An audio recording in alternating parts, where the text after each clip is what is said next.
안녕하세요. 음악이 영화를 만났을 때 진행의 JR입니다. 2023년 계묘년은 검은 토끼의 해입니다.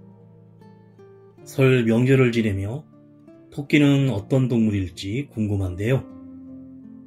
토끼는 동물의 왕인 호랑이와도 잘 어울리고 느림보 거북이와도 친구인 만큼 꾀와 담대함을 갖췄습니다. 우리 조상들은 토끼를 지혜가 많은 동물로 생각했는데 실제 지능은 50 정도로 호랑이보다 높고 성격이 온순하고 귀여운 외모 때문에 캐릭터 동물로도 사랑받고 있습니다. 또 토끼는 새끼를 한 번에 여러 마리를 낳아 풍요와 번창, 다산의 상징이기도 합니다. 한국의 토종은 맷토끼로 회색, 갈색의 털을 갖고 있는데 집토끼와 달리 뱃속에서부터 털이 나 있는 상태로 태어나고 태어나자마자 눈을 뜹니다. 토끼의 눈이 빨간 이유는 망막에 색소가 없어서 혈관 핏빛이 보이기 때문이며 하얀색 털을 가진 토끼는 대부분 뉴질랜드 화이트종이고 잠은 눈을 뜨고 30분 정도 잔다고 하는데 항상 쫓기는 처지여서 큰 귀와 함께 움직임을 미리 알고 생존하기 위해서라고 합니다. 한편 국토지리정보원에 따르면 전국의 토끼와 관련된 지명은 158개 정도로 토끼봉, 토끼골, 토끼섬, 별지부마을, 묘샘 등이 있으며 용인 에버랜드는 정문 지역에 높이 15m의 크기의 초대형 토끼 조형물 레빅을 설치했고 부산 해운대 해수욕장과 서울 마포 월드컵공원에 토끼 조형물을 설치하는 등 많은 지역에서 2023년 토끼의 풍요와 번영을 기원하고 있답니다.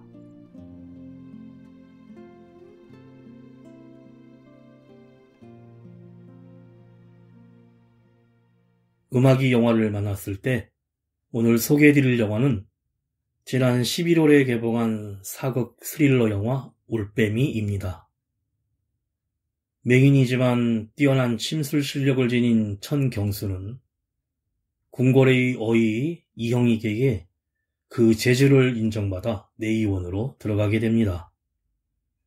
그 무렵 병자호란으로 청에 인질로 끌려갔던 소현세자가 8년 만에 귀국을 하고 인조는 아들을 향한 반가움도 잠시 정체 모를 불안감에 휩싸이는데 그러던 어느 밤 어둠 속에서는 희미하게나마 볼 수 있는 경수가 소현세자의 죽음을 목격하게 되고 진실을 알리려 하지만 더 큰 비밀과 음모가 드러나면서 목숨이 위태로운 상황에 빠지게 됩니다. 아들의 죽음으로 인조는 광기로 변하여 폭주하기 시작하고 세자의 죽음을 목격한 경수로 인해 관련된 인물들의 민낯이 서서히 드러나기 시작합니다. 먼저 가수 손디아와 김준희가 부르는 외딴 길에서 듣고 영화 이야기 시작합니다.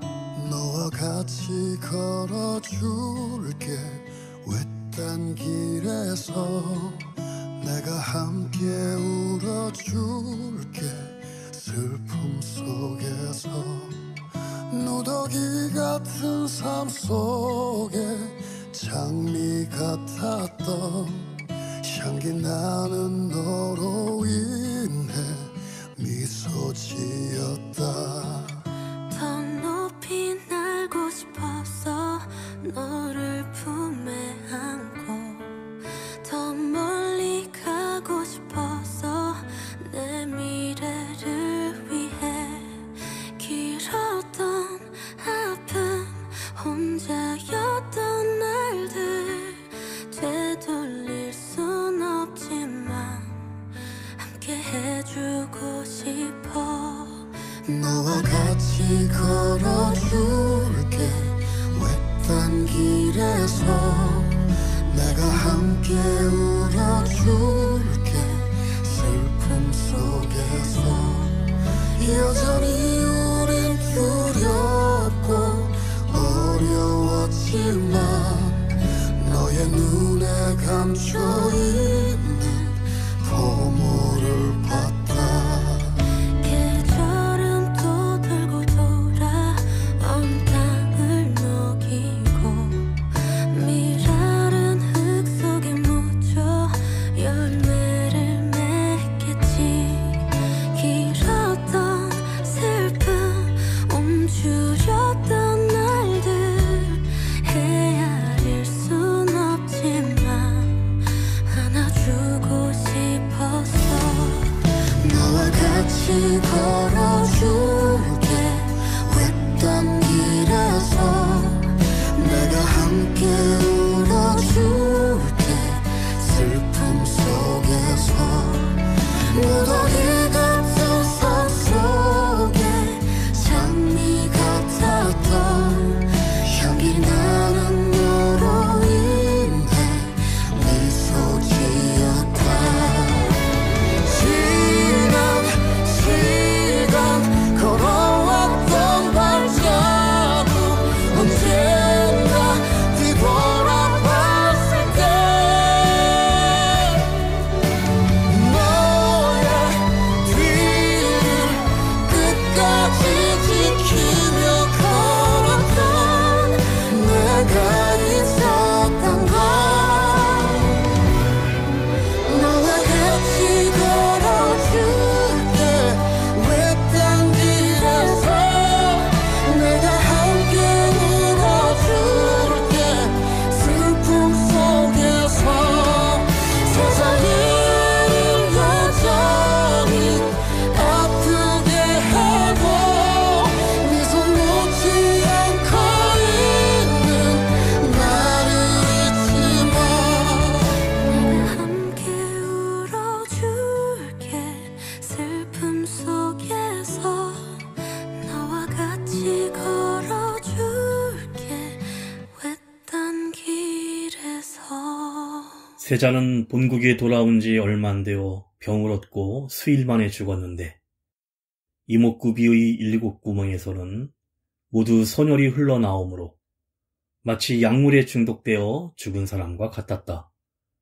인조실로 23년 6월 27일이란 자막과 함께 영화가 시작됩니다. 주인공 천경수가 새 손을 업고 대전으로 급히 달려가다 해가 뜨는 모습을 보며 멈추는 장면이 페이드아웃되며 시간이 거슬러 올라 침술원에서 조수로 일하는 맹인 천경수는 왕실 어의인 이영익이 직접 내의원에 들어갈 의원을 스카우트하는 시험에 응시하는데 일종의 블라인드 테스트로 환자를 대면하지 않고 발목에 묶은 실을 통해 진맥하는 곳이었고 다른 의원들이 남자 환자에게 태기가 있다거나 오늘을 넘기기 어렵겠다, 자신이 쓰던 실이 아니라 어렵다는 등 엉터리 진료만을 하자 이영익은 그만 한숨만 자아냅니다.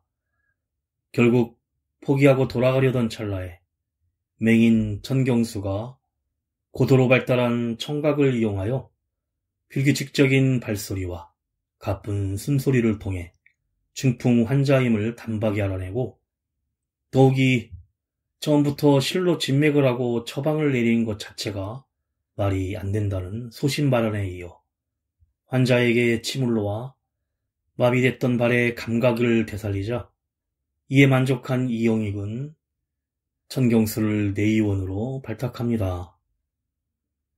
그런데 경수에겐 심장병을 앓는 어린 남동생 경재가 있었고 이미 많은 약값이 밀려있어 형편이 좋지 않았기에 경술은 어린 동생을 남겨두고 의원이 되어 돈을 벌어 오겠다는 다짐으로 내의원에 들어갑니다. 내의원의 안내를 맡은 선배 의원인 만식과 친해지며 도움을 받는데 만식은 경수에게 이곳에선 봐서도 못 본 척, 알아도 모른 척, 그저 지시에 내라고 해야 한다며 생존법을 알려줍니다. 경수는 실수로 떨어져 굴러가던 독약병을 주었다가 어린 선배 의원에게 혼이 나는데 내 의원이 사람을 죽이는 사약도 맞는다는 사실을 알게 됩니다. 가수 박기영이 부릅니다. 그대 때문에. 사랑해서 떠난다는 그대 거짓말이라도 믿어볼게요. 이 계절이 지나 바람 불어오면 잊혀질까요? 서러운 마음 처음부터 그대라는 사람 내겐 전부였죠. 세상이었죠. 한참 동안 꿈꾸며 난 행복했는데 그대 마음 나와 같지 않았나 봐요. 사랑이란 게 다 이런가요? 그 아픔을 몰랐어요. 나 왜 이리 미치도록 나를 바보로 만들죠. 그대 때문에 처음부터 만나선 안 됐죠. 그대 사랑하지 말 걸 그랬죠. 한참 동안 꿈꾸며 난 행복했는데 그대 마음 나와 같지 않았나 봐요. 사랑이란 게 다 이런가요? 그 아픔을 몰랐어요. 나 왜 이리 미치도록 나는 바보 같죠. 그대 때문에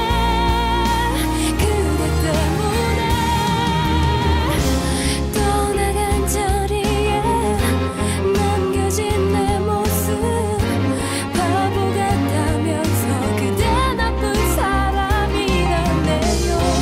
하지만 그대는 좋은 사람이죠. 함께 했었던 내 기억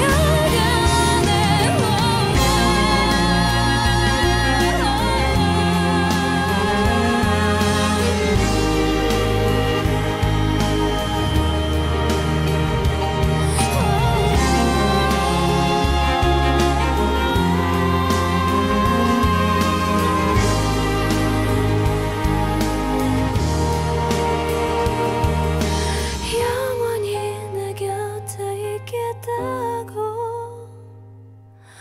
약속하지 말았어야죠. 이제는 거짓말이 됐죠. 잊어야 그대란 사람 다시는 없어. 사랑이란 게 다 이런가요? 그 아픔을 몰랐어요. 나 자꾸 미치도록 바보 같으네요. 그대 때문에 아파요.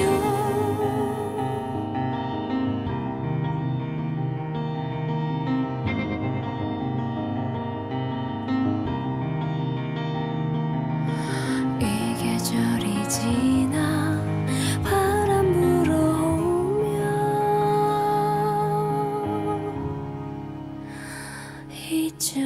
잊혀질까요?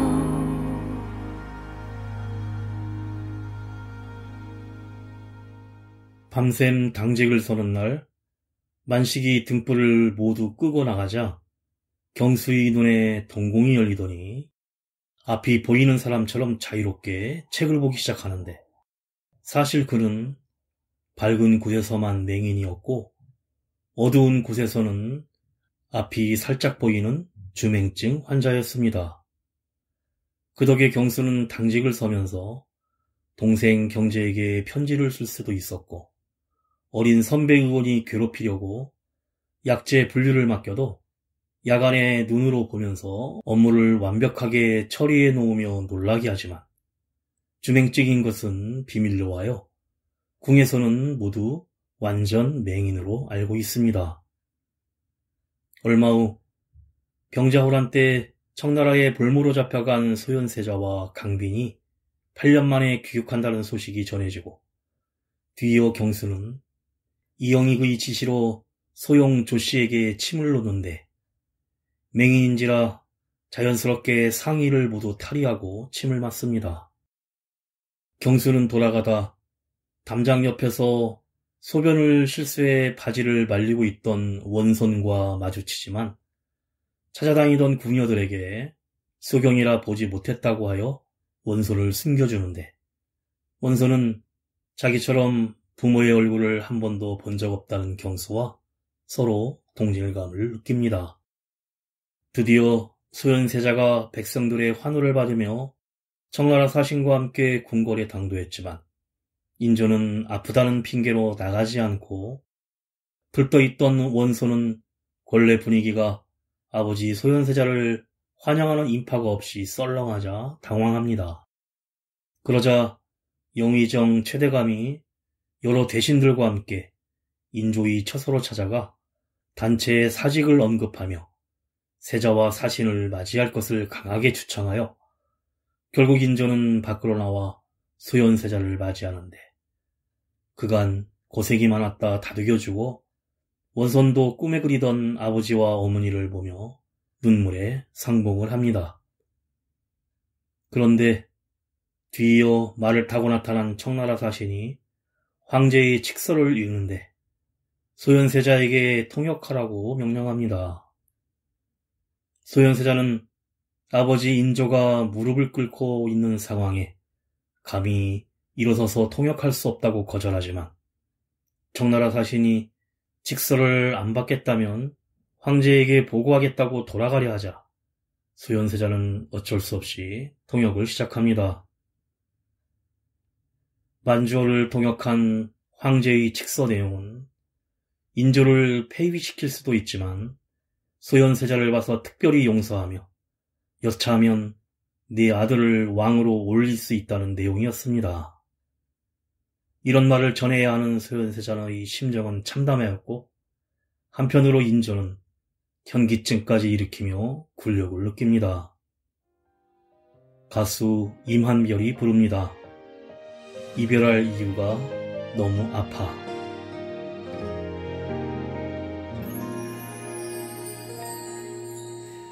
우리에게 남은 질문은 없었어.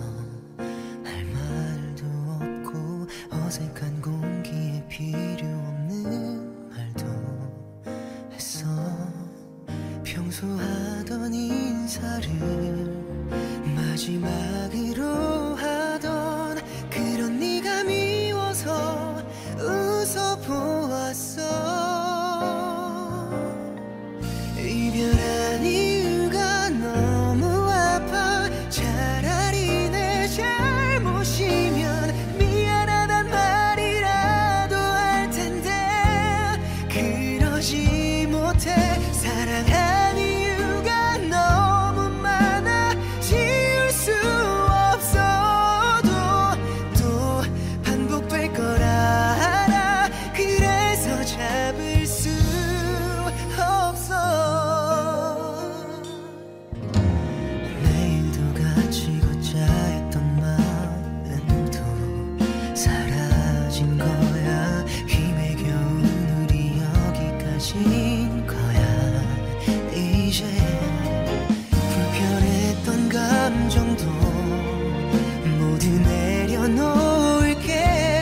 나를 사랑해줘서 고마웠었어.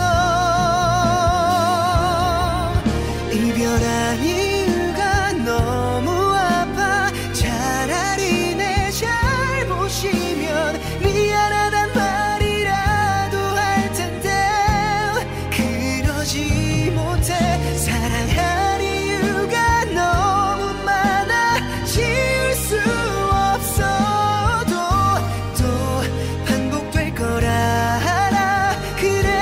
잡을 수 없어. 혹시나 또 우리가 만나게 될 것 같으면 그냥 지나쳐 줄래. 너만 괜찮다면.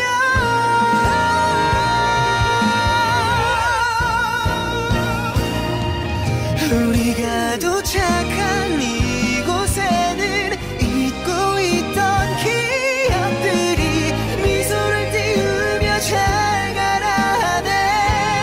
행복했다고 너의 시간 속에 한순간은 내가 존재해서 참 기적이었다고.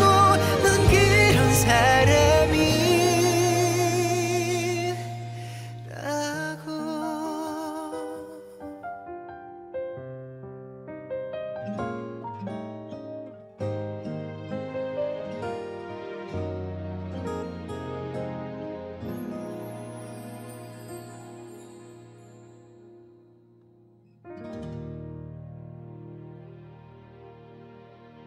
영의정 최대감은 소현세자를 만나 이제 쇠약해진 조선은 청을 통해 신문물을 받아들이는 게 살 길이라면서 세자의 역할을 요청하지만 소현세자는 정치는 인조께서 하시는 것이라며 선을 긋자 최대감은 언제라도 그럴 수 있게 준비를 하라는 의미라고 둘러댑니다. 그 후 소현세자가 인조와의 만남에서 청과 화친하여 신문물을 받아들여야 한다고 설득하지만 인조는 남한산성에서의 굴욕 때문에 역정을 내고 명나라를 끝까지 섬겨야 정통성이 바로 선다며 호통을 치고는 기침을 심하게 하는 세자에게 믿을 만한 어의를 곁에 두고 치료를 잘 받으라고 권합니다. 얼마 후 경수가 당직을 서는 날 소현세자의 상궁이 찾아와 급히 어의를 찾지만 이미 퇴거래 혼자 찾아간 경수는 적절한 진단과 정확한 침술 실력을 발휘하여 세자의 증상이 바로 완화되자 맹인의 실력을 칭찬하며 세자가 이야기를 나누는데 순간 촛불이 꺼져 방이 암실이 되며 경수가 앞이 보이게 되어 소현세자가 책상에 옮겨놨던 침통을 보이는 것처럼 바로 짚자 세자는 놀라며 앞이 보인다는 사실을 알게 되어 묻지만 늘 숨겨야 한다는 것에 익숙한 천경수는 보이지 않는다고 거짓말을 하자 이에 실망한 소현세자는 이만 나가라고 쌀쌀맞게 대합니다. 황급히 나간 경수가 두고 간 동생에게 쓴 편지를 본 소현세자는 마음이 바뀌어 다시 불러 맹인이 어떻게 편지를 쓰냐고 증거를 보여주며 추궁을 하자 경수는 그제서야 자신이 주맹증이라는 사실을 털어놓는데 보이지 않는다고 한 것은 사람들은 맹인이 앞이 보인다는 것을 달갑게 여기지 않기 때문이었고 우리 같은 이들은 보고도 못 본 척 해야 한다고 설명합니다.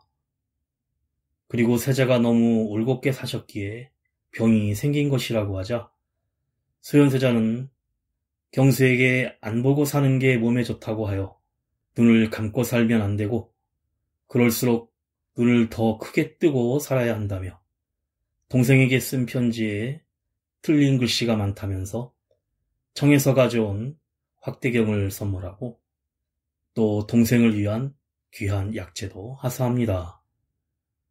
어반 자파카가 부릅니다. 그대의 고운 내 사랑.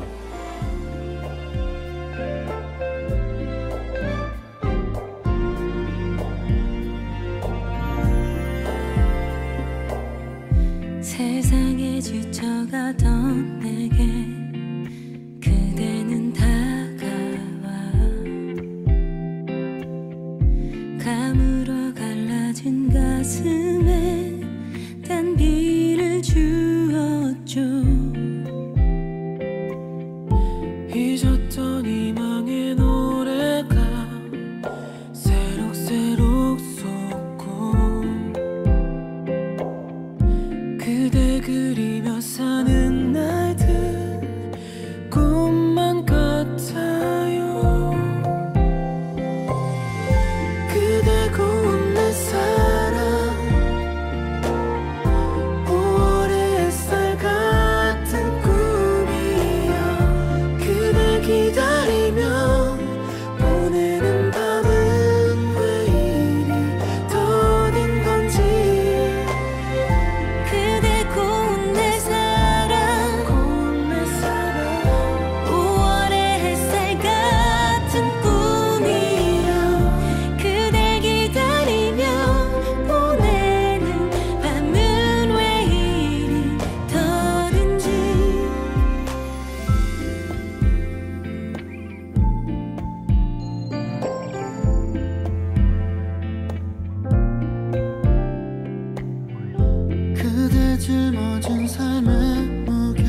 어느 늦은 밤 소현세자의 상태가 안 좋다며 어이 이영익이 경수를 데리고 가는데 침술은 본인이 하고 경수에겐 옆에서 소현세자의 열을 식히게 명주천에 물을 적셔 전달해달라고 지시합니다.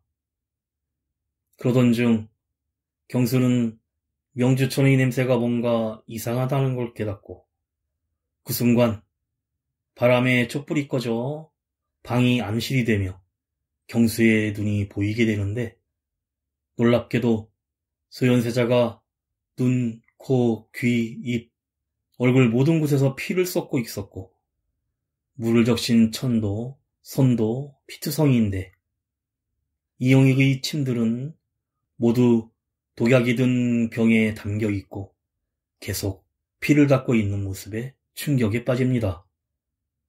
이때 이영익은 경수의 반응이 이상하다는 것을 눈치를 채고는 갑자기 침으로 경수의 눈을 찌를 듯이 가까이 갖다 대지만 다행히 경수가 아무 반응을 보이지 않아 위기를 넘깁니다.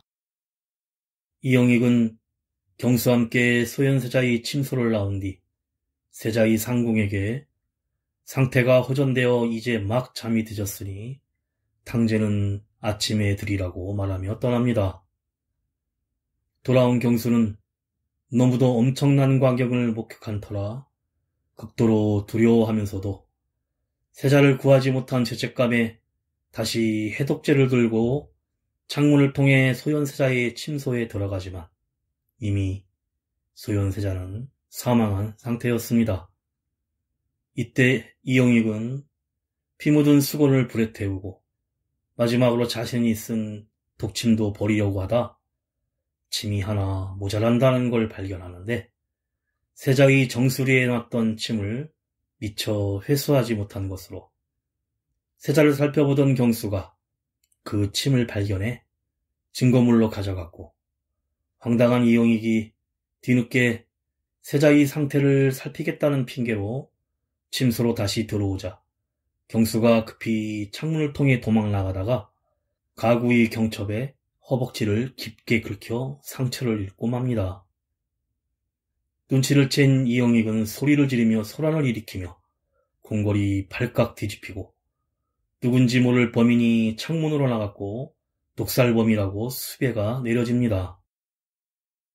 결국 이영익의 의도대로라면 밤중에 병사로 조용히 처리됐어야 할 사안이 크게 번지게 되었고 세자의 사망 소식을 들은 인조는 크게 슬퍼하며 독살범을 찾아 사지를 찢어 죽이겠다면서 가구 경첩의 핏자국을 토대로 본래 몸에 난 상처가 있는 자를 찾게 하라는 어명을 내립니다. 가수 소유와 정기고가 부릅니다. 썬. 가끔씩 나도 모르게 짜증이 나 너를 향한 마음은 변하지 않았는데 혹시 내가 이상한 걸까 혼자 힘들게 지내고 있었어 텅 빈 방 혼자 멍하니 뒤척이다 TV에는 어제 본 것 같은 드라마 잠이 들 때까지 한 번 더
연인인 척 행동하는 모습을 전부 다 돌이켜 생각할수록 너의 진심이 더 궁금해지는 girl You're so ambiguous 난 못해 뭣도 아니 어쩌면 기적을 바라지 로또 확실한 표현을 원하지만 너의 미소 띈 표정이 잊어버리지 날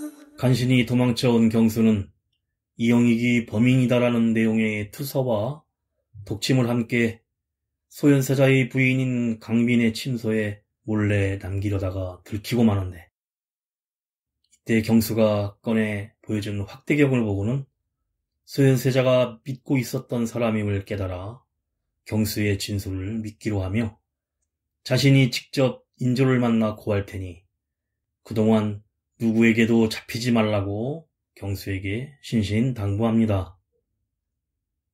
그런데 이때 감정이 극에 달한 인조는 구안화사 증세가 왔고 어이 이영익이 경수의 침술 실력을 알기에 치료를 명하자 경수가 인조에게 찾아가 치료를 합니다. 이때 강빈이 인조를 찾아와 투서를 꺼내면서 이 침 바늘이 이영익이 미처 회수하지 못한 증거라고 고하는데 인조는 혼잣말로 칠칠치 못한 놈이라고 하며 강빈에게 그럼 투서를 보낸 자가 누구인지 캐묻습니다. 그 순간 경수는 강빈이 고하는 중에 인조의 몸이 이상하게 떨리는 것을 감지하고는 무언가 잘못됐음을 깨닫고 갑자기 자기가 나서며 이영익이 세자에게 침을 놓을 때 함께 있었고 그는 범인이 아니라고 두둔하면서 강빈의 입을 막습니다. 결정적 증언을 해야 할 경수가 오히려 반대의 행동을 하자 강빈은 당황하고 어서 목격자가 누구인지 말하라고 다그치는 인조를 쳐다보던 강빈은 인조 뒤에서 고개를 젓는 경수의 신호를 인지해 비로소 전말을 깨닫고 말을 못하고 온몸에 치를 떨고 맙니다. 그러자 갑자기 눈치를 챈 인조가 강빈이 가져온 정복죽에 직접 독약을 타더니 김이상궁에게 강제로 먹여 죽이고는 강빈이 왕이자 시아비를 죽이려 했다고 소리를 치며 누명을 씌워 끌고 가게 합니다.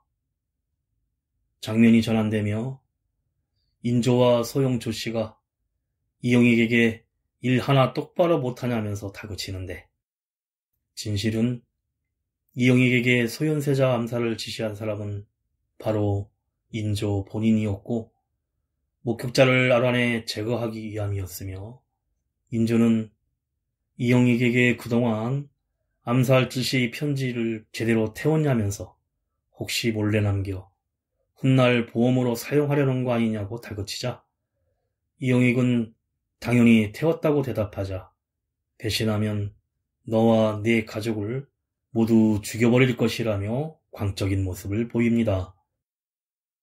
한편 만식은 우연히 경수가 짚하기도 없이 뛰어가고 서랍의 약을 척척 꺼내는 모습과 허벅지에 상처도 확인하면서 그를 독살범으로 오인했으나 원손이 찾아와 강빈이 경수에게 최대감의 도움을 받으라는 말을 듣고 모든 오해가 풀려 이전에 이영익이 소용 조씨에게 비단을 하사받던 모습을 기억해내고 그게 인조가 보낸 암살 지시 편지이고 그것을 확보한다면 이 전황을 뒤집을 수 있기에 경수와 만식은 이영익의 방에서 인조의 암살 지시 편지를 찾아내 최대감에게 전달합니다. 하지만 그것은 인조의 필체가 아니었고 증거가 될 수 없었는데 이때 원손이 이건 할아버지가 왼손으로 쓴 글씨체라는 걸 알아내고 최대감은 인조가 왼손으로 쓴 공식 문서가 있어야 증명이 가능하다고 합니다. 그러자 경수는 자신이 인조에게 다시 침을 놓으러 가서 오른손을 마비시킬 테니 왼손으로 쓴 공식 문서를 확보하면 된다고 제안하고 최대감은 인조의 왼손 문서를 전해받는 즉시 사병을 궁궐안에 투입하겠다고 약속합니다. 가수 에일리가 부릅니다. 보여줄게.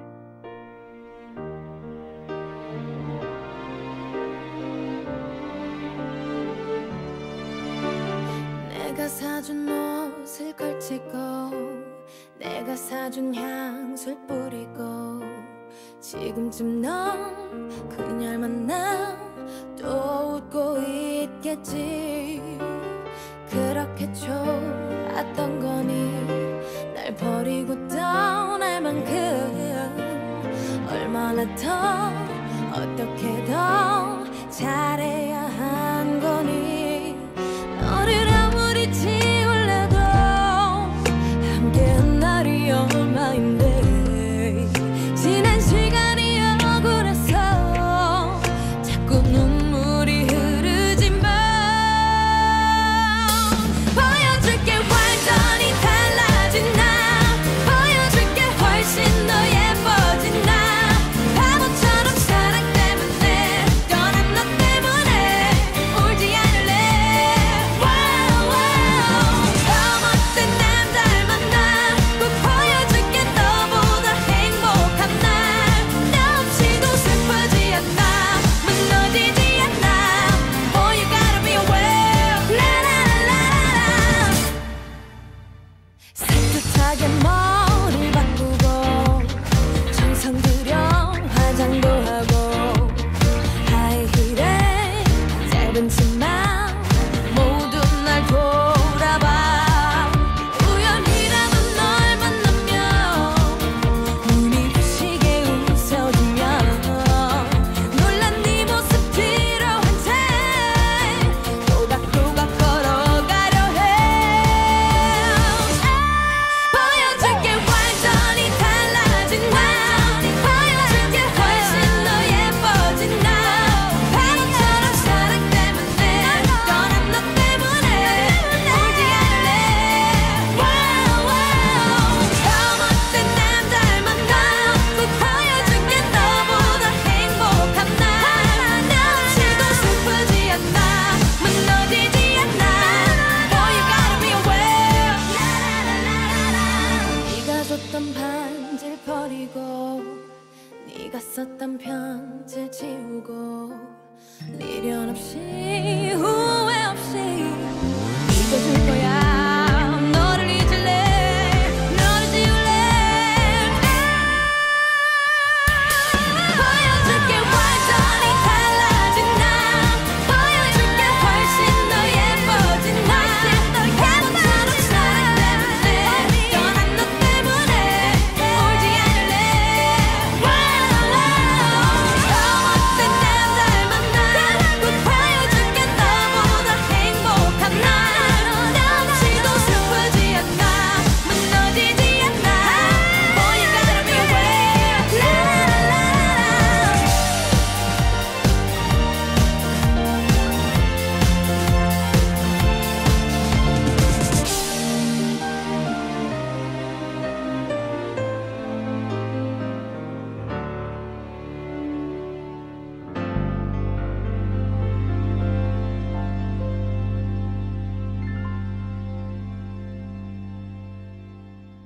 경수는 인조를 찾아가 서둘러 침을 놓지 않으면 전신마비가 올 위험이 있어 어의 이영익이 보냈다고 거짓말을 하여 침을 놓기 시작하는데 최대감은 계획대로 우승지를 보내 인조에게 제문을 쓰게 유도하고 인조가 붓을 두른 순간 경수가 침으로 오른손을 마비시킵니다.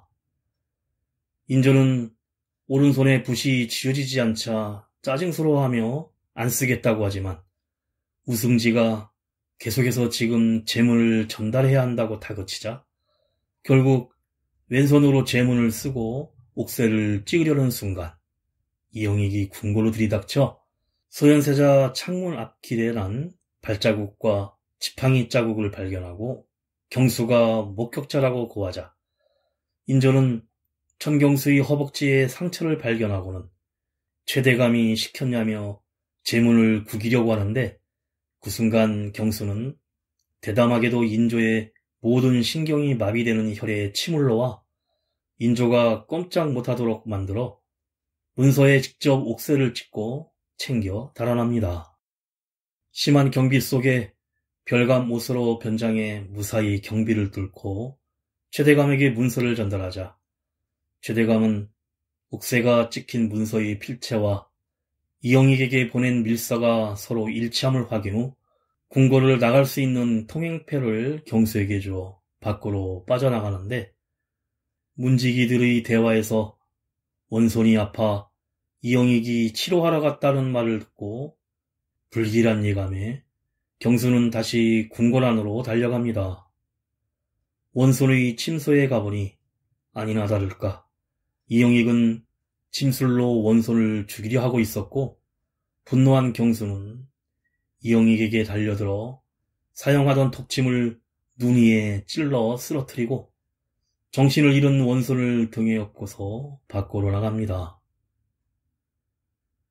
영화의 첫 장면으로 경수는 원손을 치료할 곳을 찾아다니다 어느새 날이 밝아 해가 떠오르는 바람에 다시 앞을 볼 수 없게 되고 마는데 경수는 원손을 업은 채 떠돌다가 옥자가 있는 인정전에 당도하지만 그곳에는 인조가 있었습니다. 인조는 문서를 내놓으라며 옥자에 대한 광기 어린 집착을 보이자 이때 최대감이 들이닥치고 두 사람은 정신을 잃은 원서등과 주저앉은 경수를 내버려 둔 채 대화를 나누는데 소현세자 대신 소용 조씨의 자식으로 세자를 삼지 않고 최대감이 원하는 대군 중에 세운다는 타협안으로 결국 최대감은 인조의 폐륜을 눈감아버리고 원소는 소현세자의 복수를 할지 모르니 손을 쓰기로 결론을 내립니다. 이 모든 내용을 듣고서 절망에 빠진 경수에게 인조는 앞으로 눈 감고 조용히 살아가라고 합니다. 가수 멜로망스 장범준이 부릅니다. 고백. 달이 차고 내 마음도 차고 이대로 담아두겐 너무 안타까워 너를 향해 가는데 다른 내게 오라 손짓하고 귀 속에 얘기를 하네 지금 이 순간이 바로 그 순간이야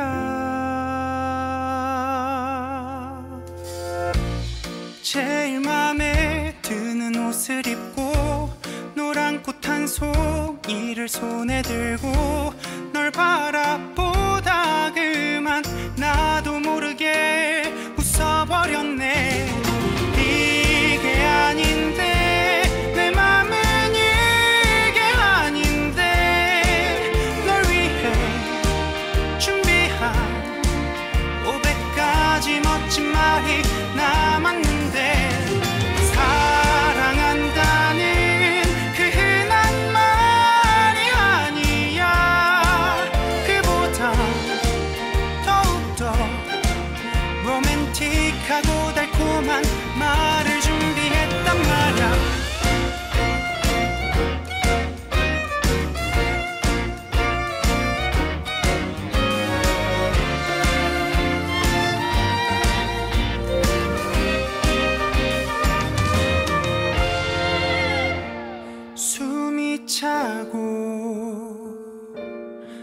밤 공기도 차고 두 눈을 감아야만 네 모습이 보여 걸을 수가 없는데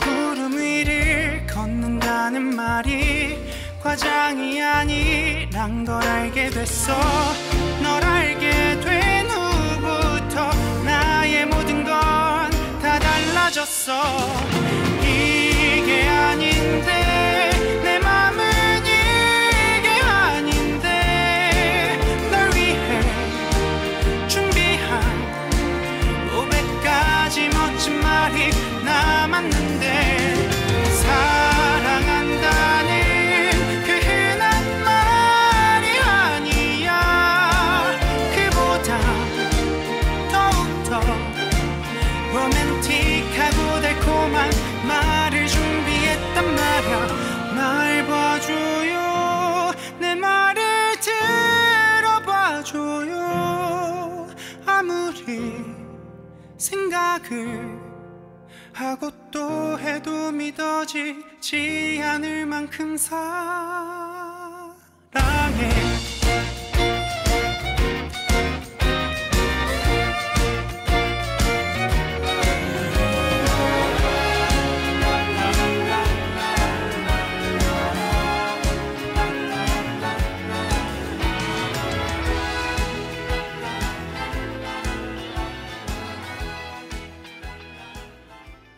밖에 모인 대신들과 궁녀와 사병, 내시 등 많은 사람들 앞에서 최대감이 독살자는 없다고 선언하고 인조가 정전의 중앙에 서서 소현세자는 학질로 병사했다고 소리칩니다.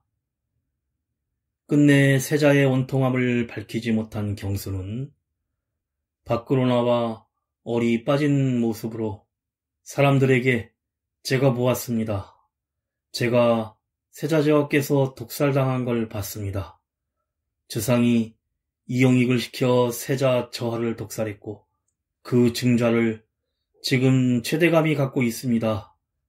어떻게 아버지가 아들을 죽일 수 있습니까? 라며 점점 목소리를 키워 소리를 지르자 화가 난 인조가 검을 빼들고 저 소경이 자신을 능멸한다며 죽이라고 발악하지만 경수가 제가 보았습니다라는 말을 반복하자 인조는 혼자 넘어져 이마에 피가 흐르는데 사람들은 인조를 싸늘하게 쳐다만 봅니다.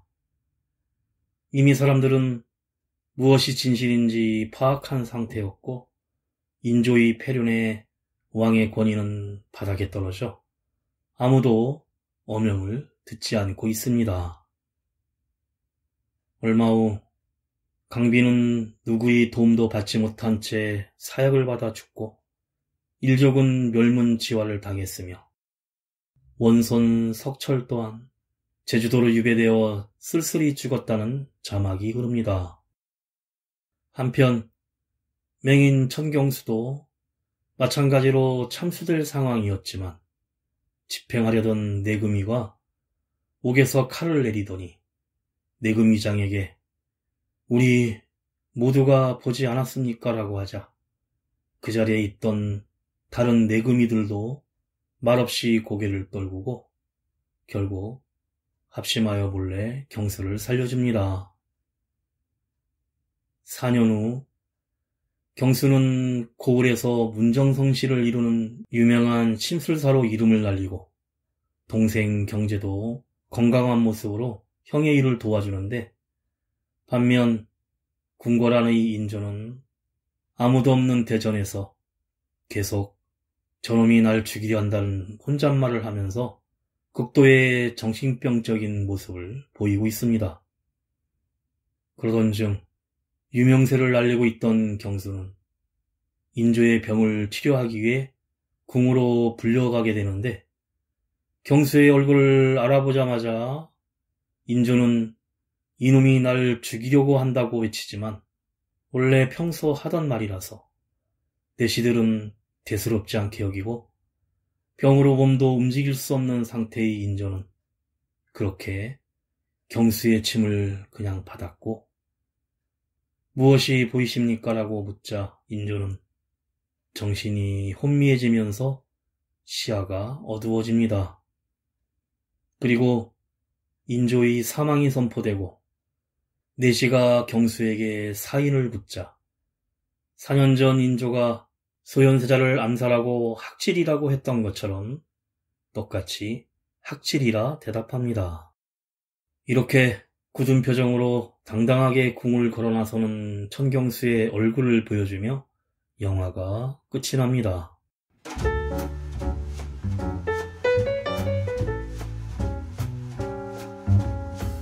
영화 올빼미는 조선 왕가의 의문사인 소현세자의 죽음에 새로운 캐릭터를 가미하여 완성한 영화입니다. 인조실록에 기록된 역사적 미스터리에서 출발하여 낮에는 아무것도 보지 못하고 밤에만 희미하게 볼 수 있는 맹인 침술사라는 신선한 설정을 결합해 색다른 재미를 안기고 있습니다. 실제 역사와 가상의 인물이 결합된 이야기. 다른 한 축에는 목격자 스릴러가 있고 이 두 가지 축의 이야기를 중심에 놓고 균형을 잡으면서 끌고 나가려 노력했다는 안태진 감독의 말처럼 경수는 맹인이지만 뛰어난 침술 실력으로 어의 이영익에게 인정받아 궁에 입성하는 인물로 뜻하지 않게 세자의 죽음을 목격하고 고민 끝에 진실을 알리려고 노력하지만 더 큰 비밀과 음모가 드러나며 목숨이 위태로운 상황에 빠집니다. 주맹증인 경수의 비밀과 세자의 죽음 이후 광기에 휩싸이는 인조를 비롯한 인물들의 팽팽한 심리 묘사는 강렬한 서스펜스와 긴장감을 자아내고 특히 하룻밤이라는 짧은 시간 안에 주된 이야기가 펼쳐지며 시작부터 끝까지 예측 불가한 스토리를 전개하여 최고의 몰입도를 보여주고 있습니다.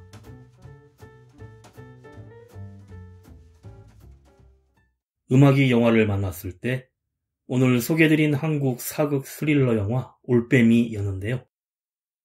영화는 사회적 약자라고 해서 진실을 외면하며 살아야만 하는가라는 질문을 던지는데 소현세자의 입을 통해 다소 직설적인 대사로 명확하게 드러냅니다. 그리고 후반부에서 밝은 곳에서 보지 못하는 경수가 본 것들을 사람들이 믿어주고 조선에서 가장 높은 위치의 왕 인조가 말하는 것을 사람들이 믿지 않으면서 이 질문에 대한 명확한 답을 보내고 있습니다. 마지막으로 7080 가수 이정선이 부르는 외로운 사람들 들으며 인사드립니다. 지금까지 JR이었습니다. 오늘도 인생을 영화처럼 어쩌면 우리는 외로운 사람들 만나면 행복하여도 헤어지면 다시 혼자 남은 시간이 못 견디게 가슴 저리네. 비라도 내리는 쓸쓸한 밤엔 난 몰래 울기도 하고 누구라도 행여 찾아오지 않으면 마음 설레요. 거리를 거닐고 사람을 만나고 수많은 얘기들을 나누다가 집에 돌아와 혼자 있으면 밀려오는 외로운 파도. 우리는 서로가 외로운 사람들 어쩌다 어렵게 만나 만나면 헤어지기 싫어 혼자 있기 싫어서 우리 사랑을 하네.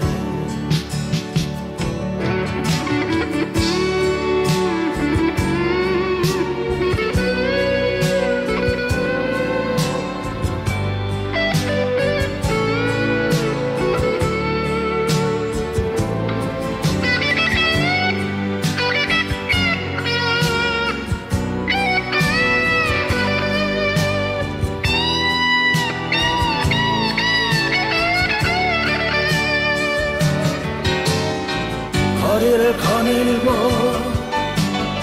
사람을 만나고 수많은 얘기들을 나누다가 집에 돌아와 혼자 있으면 밀려오는 외로운 파도. 우리는 서로가 외로운 사람들 어쩌다 어렵게 만나면 헤어지기 싫어 혼자 있기 싫어서 우리 사랑을 하네. 헤어지기 싫어